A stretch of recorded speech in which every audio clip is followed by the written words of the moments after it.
क्या यह युद्ध समाप्त होगा?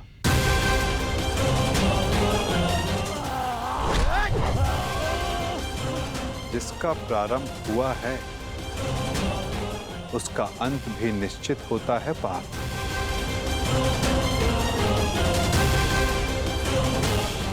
तुम्हारी प्रतीक्षा शीघ्र पूर्ण होगी।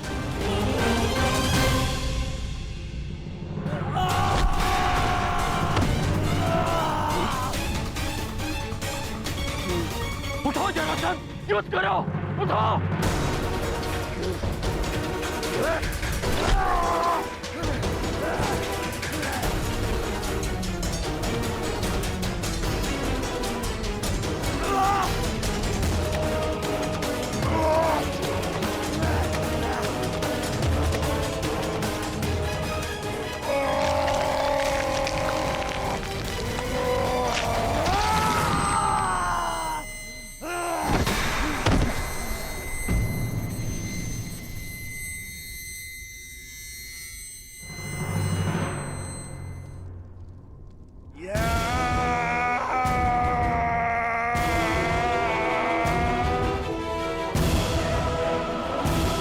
जरासंध का अंत हुआ।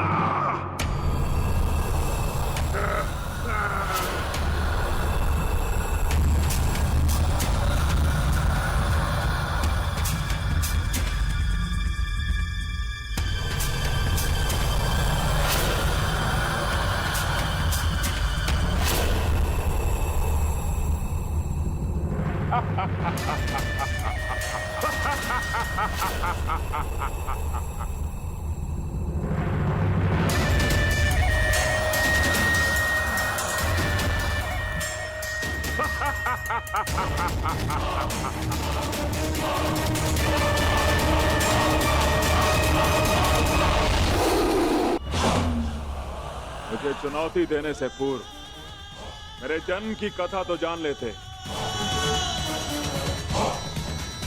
माता के गर्भ से 2 पिंडों में जन्मा मैं, मृत, और मेरे शरीर को वन में फेंक दिया गया।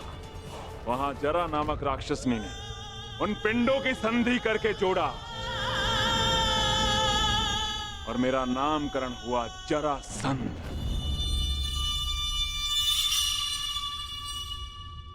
ये संधि नहीं टूट सकती भीम।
भारत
ये अन्याय है, ये छल है।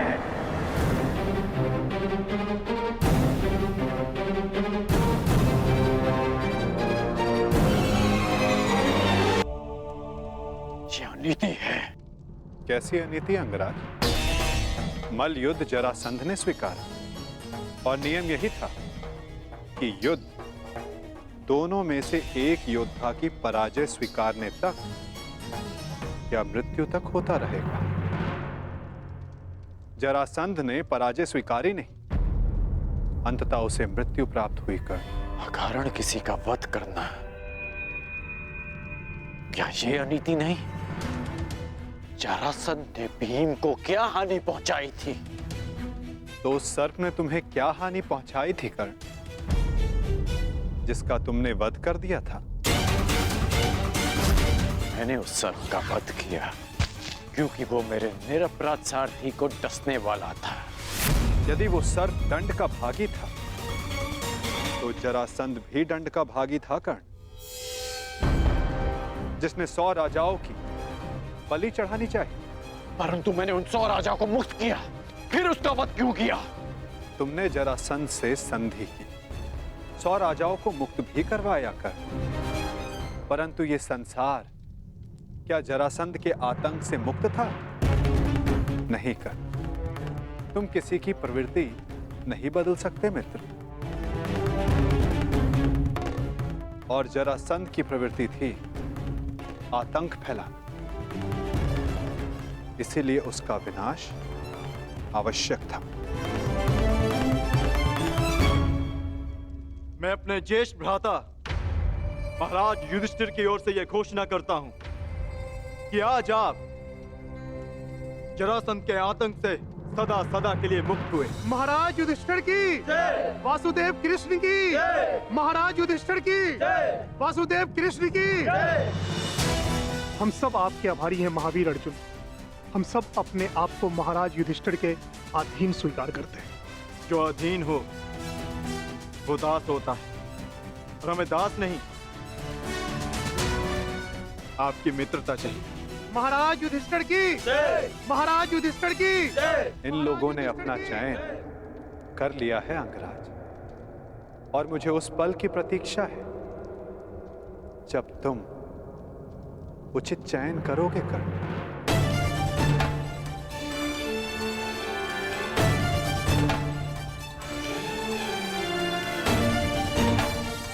आप ही ने कहा था कि जीवन में कुछ उचित अनुचित नहीं होता।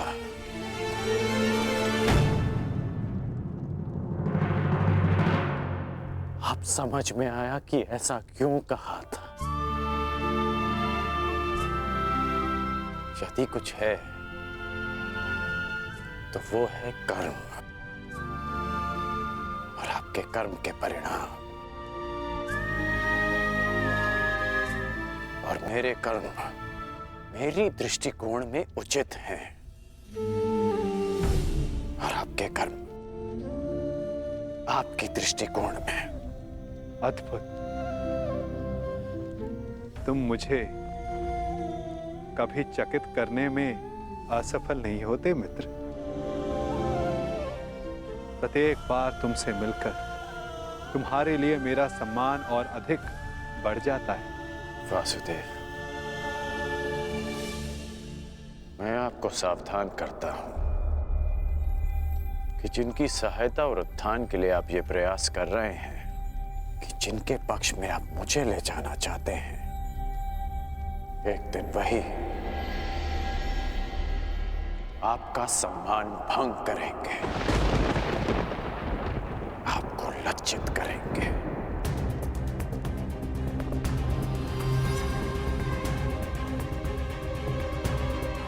प्रणिपात। प्रणिपात अंगराज।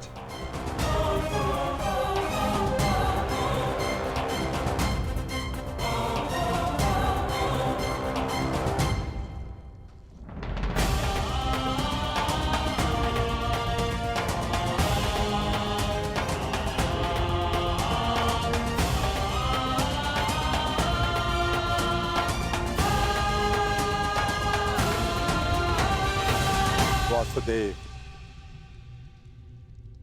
स्वप्न में आपने मुझसे कहा था कि आप हमें मुक्त कराने आ रहे हैं। वो स्वप्न ही था या सत्य? मनुष्य के स्वप्न ही उसके भविष्य का, उसके अस्तित्व का परिचय होते हैं भद्र विश्वकर्मा। यदि मनुष्य स्वप्न देखेगा नहीं तो उन्हें पूर्ण करने की चेष्टा कैसे करेगा?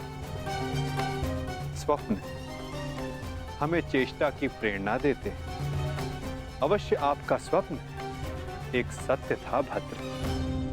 जरासंध के अत्याचारों से हमें मुक्त कराकर आपने हमारे प्राणों की रक्षा की है। आपके उपकार को मैं कैसे चुकाऊंगा? एक भूमि को श्राप मुक्त करके।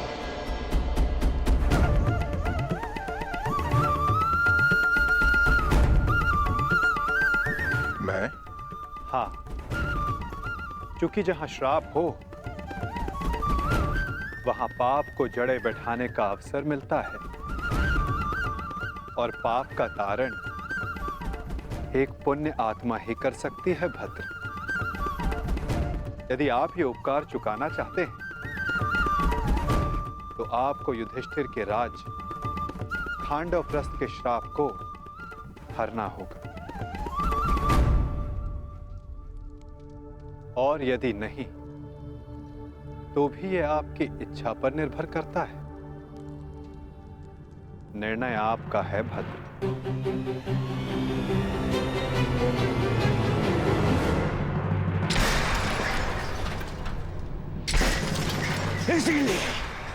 इसीलिए मुझे वो कृष्ण पूरी आंख नहीं सुहाता। हर बार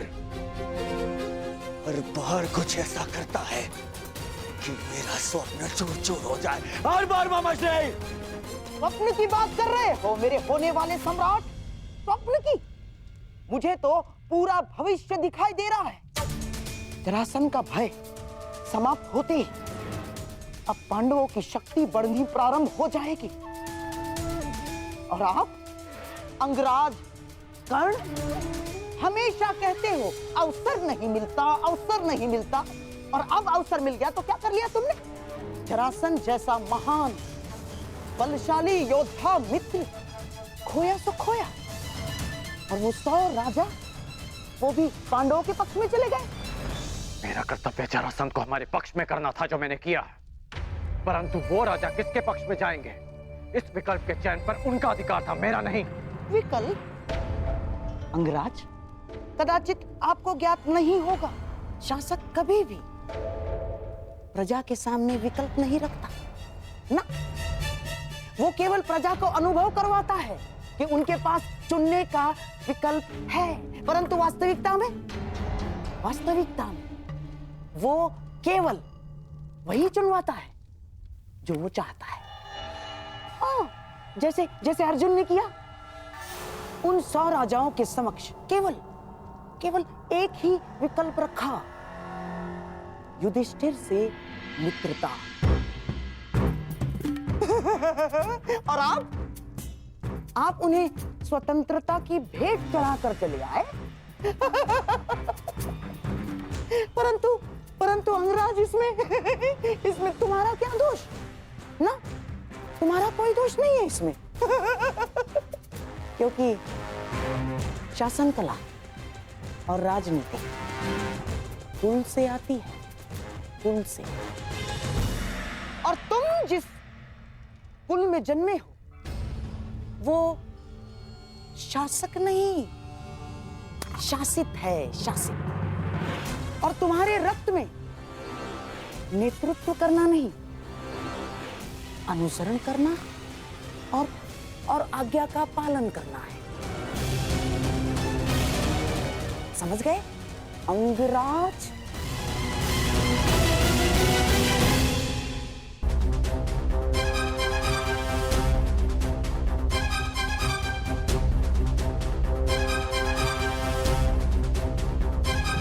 मुझे प्रसन्नता है कि मेरा जन्म उस कुल में हुआ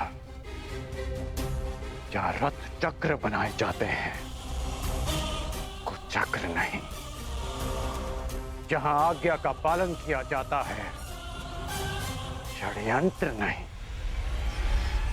मित्र दुर्योधन ने जो मुझसे कहा, मैंने उसका अनुसरण किया, षड्यंत्र नहीं। बस मामाश्री, वहां वो पांडव अपना बल बढ़ा रहे हैं और आप मेरे मित्र का अपमान कर रहे हैं मामाश्री। धन्य हो मेरे होने वाले सम्राट, यहां तुम्हारा मित्र तुम्हारा भविष्य पांडवों की झोली में डालकर चला आया और तुम मान और अपमान को लेकर बैठ गए। परंतु अब मैं दर्शक बनकर नहीं बैठूंगा ना। अब इस खेल की कमान मैं संभालूंगा। उस वासुदेव कृष्ण के इस छल का उत्तर मैं भी छल से ही दूंगा। वासुदेव,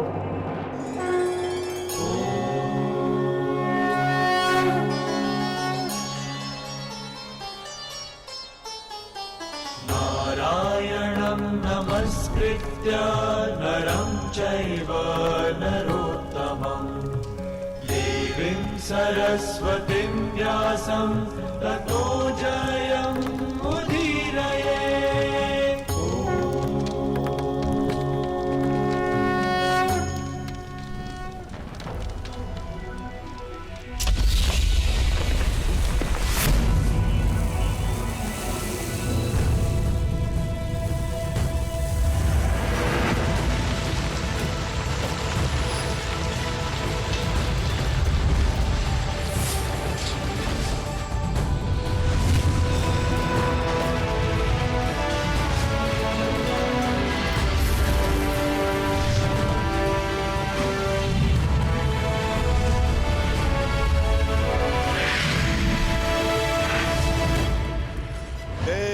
धर्मराज इंद्र के आशीर्वाद से निर्मित ये भव्य नगर इंद्रप्रस्थ कहलाएगा।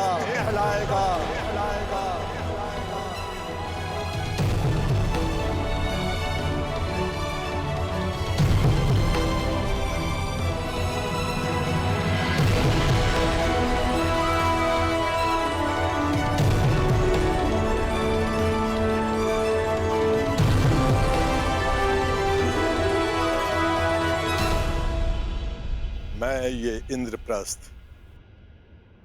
धर्मराज युधिष्ठिर को भेंट करता हूं। मैं आपका आभारी हूं भद्र विश्वकर्मा। मैंने तो केवल अपने मुक्त होने का ऋण चुकाया है। धन्यवाद के पात्र तो वासुदेव कृष्ण है। मेरा आभार स्वीकार कीजिए वासुदेव। मैं युधिष्ठिर से धन्यवाद नहीं स्वीकार करूंगा।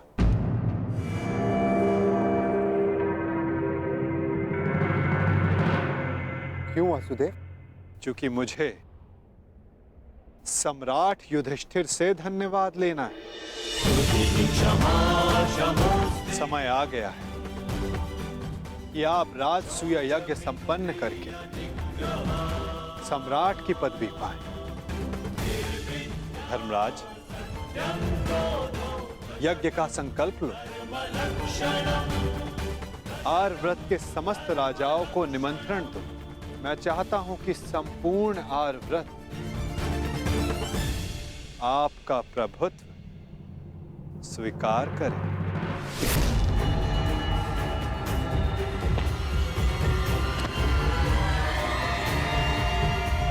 वो महाअभिमानी भी जिन्हें लगता है कि पूरे संसार में उनका कोई तोड़ नहीं।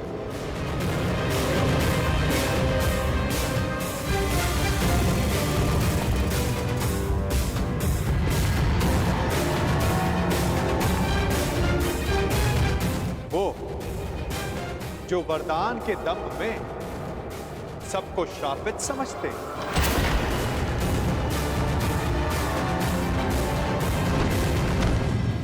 वो जिनका प्रारब्ध इस राजसूय यज्ञ से जुड़ा है।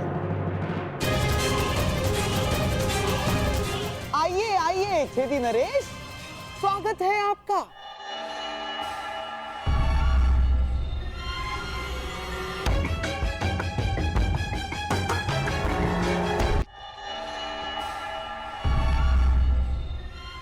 नरेश, टूटी टांग के लिए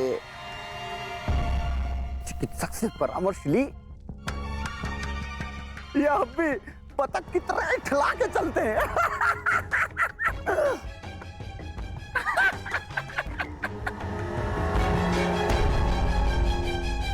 केश जितने श्वेत हो रहे हैं, दंत पंक्ति उतनी ही काली होती जा रही है। नरेश, कदाचित आप भूल रहे हैं कि आप किसका उपहास कर रहे हैं। क्षमा करना महाबली सर्वशक्तिशाली दुर्योधन, हमें अभी भी स्मरण हुआ। अभी उपहास तो आपका करना चाहिए। क्या? सर्वप्रथम पांचाल नरेश ने आपका उपहास किया।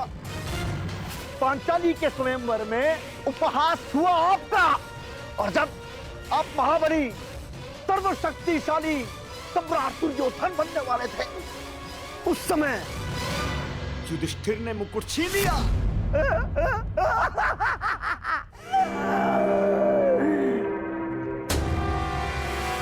और जब तुम युवराज बने, तब तक युधिष्ठिर राजा बन चुका था। राजा! कहावत याद आई, धोबी का